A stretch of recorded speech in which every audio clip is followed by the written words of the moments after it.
Ang Mount Patukan sa Kalinga Province ay mas kilala sa tawag na Sleeping Beauty Mountain. Pero sa likod ng ganda ng kabundukan, may isa palang tragic na kwento ng pagkakulang.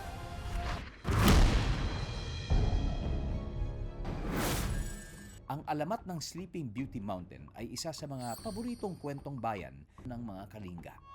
Ayon sa isang bersyon ng kwento, tanyag sa buong lalawigan ang taglay na kagandahan ng isang dilag, si Lugting.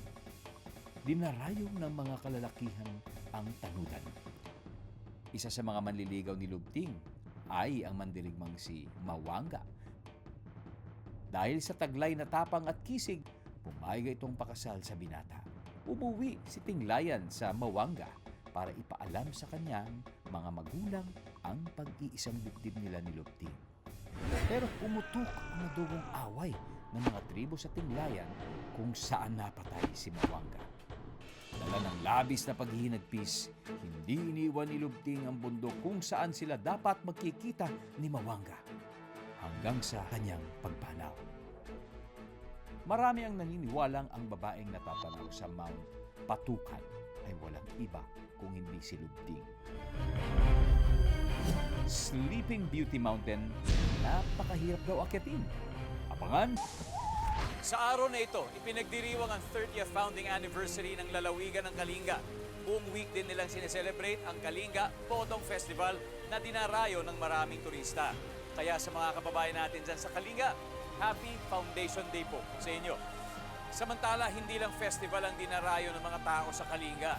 Marami ring nature adventure activities sa lalawigan. At kung ang hilig mo ay challenging na akyatan, naghihintay sa inyo Sleeping Beauty Mountain po, Mount Patukan.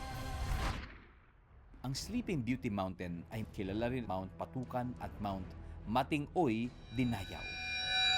Extremely challenging kung ilarawan ng mga mountaineer ang pag-akyat sa Mount Patukan. Dati, nung una pang inaakyat ang Mount Patukan, inaabot ito ng 1 week.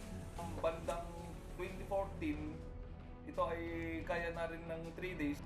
At pag nasa taas ka na, kitang-kita mo ang kabayanan ng Kalinga.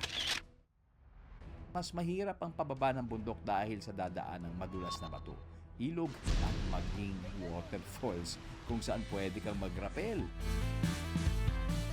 Para sa mga hikers, sulit na sulit naman ang kanilang oras at pagod. At balik-balikan mo talaga yan. Iba-iba yung experience na nararamdaman mo pag maakyat ka doon. Hindi ka magsisisi kapag tuluyan mo nang narating ang tuktok ni Lugting, ang Sleepy Beauty Mountain.